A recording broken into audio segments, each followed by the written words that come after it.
This tutorial, number 2, we're going to learn how to keyframe. That is making things move and changing their size, and also how to import from Google Images. So we're going to need a couple of images. Let's go. This one. Okay, so we'll download that.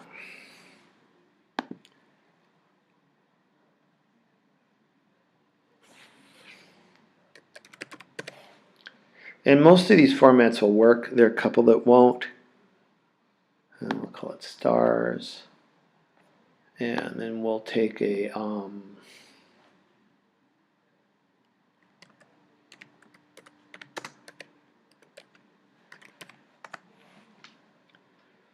like this, and it's always, let me see, that looks pretty good.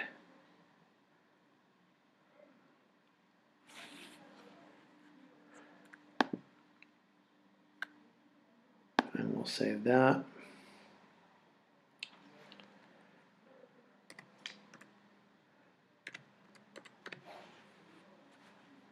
Now I want to get rid of that white. Sometimes you'll be lucky and you'll find a PNG with transparency, but this one we don't have transparency, so I'll just open up Photoshop and we'll get rid of all the white background. Obviously it's a lot easier if it's a solid color, like white in this case.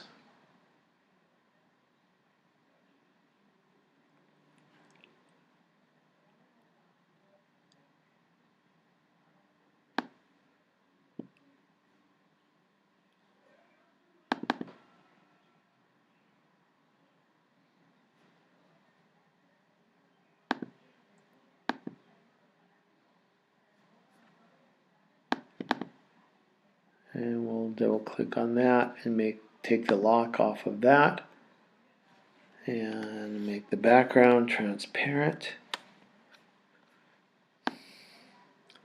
Now we can just save this as a file with transparency. Photoshop works well.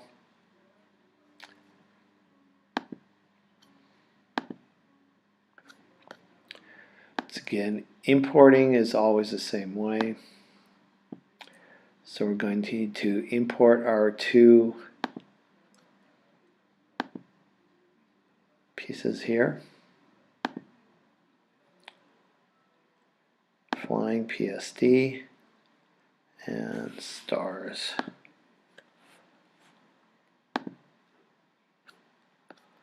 So let's put our stars down here.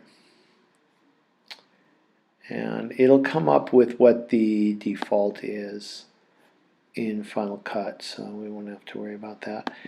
And I'll want to make sure it's selected, and then I'll click on the transform tool.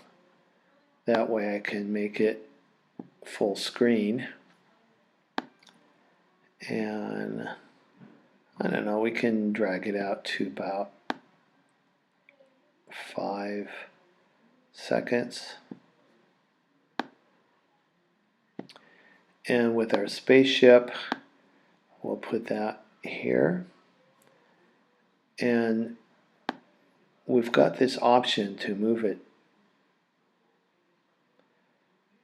like rotate it like this. So let's start it like that.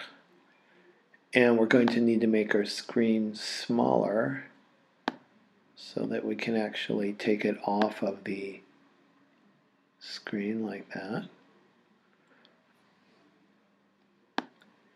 We'll drag it all the way.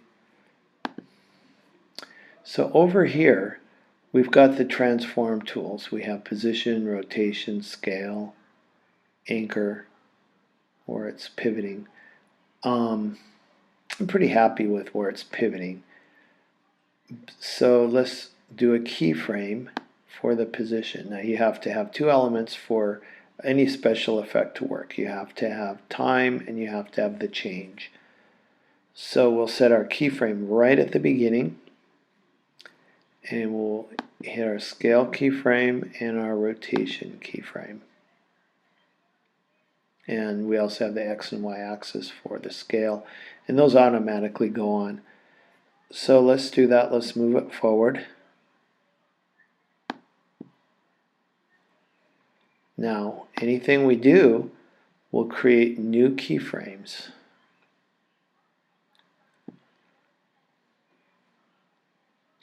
And we can change those. We can either manually rotate it, or we can do it over here. And same thing for scale. We can do it this way, or we can drag it.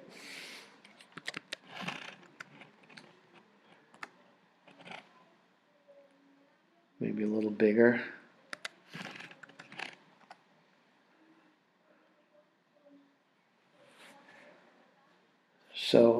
So far, if we play it, we'll hit our space bar and see how it comes up like this. And we can go back and forth on these keyframes. So let's take it back to the rotation here, where all of our keyframes changed. And we can just make it kind of rotate back and forth.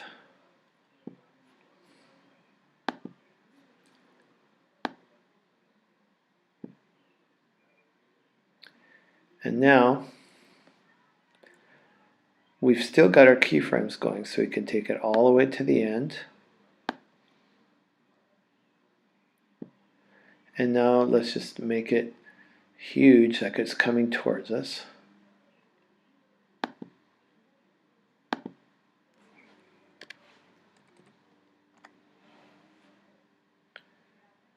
And kind of change the angle a little bit. And then the position, we'll just take it all the way off.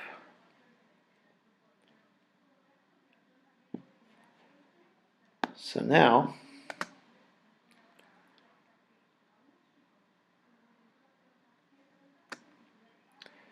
there we have the transform.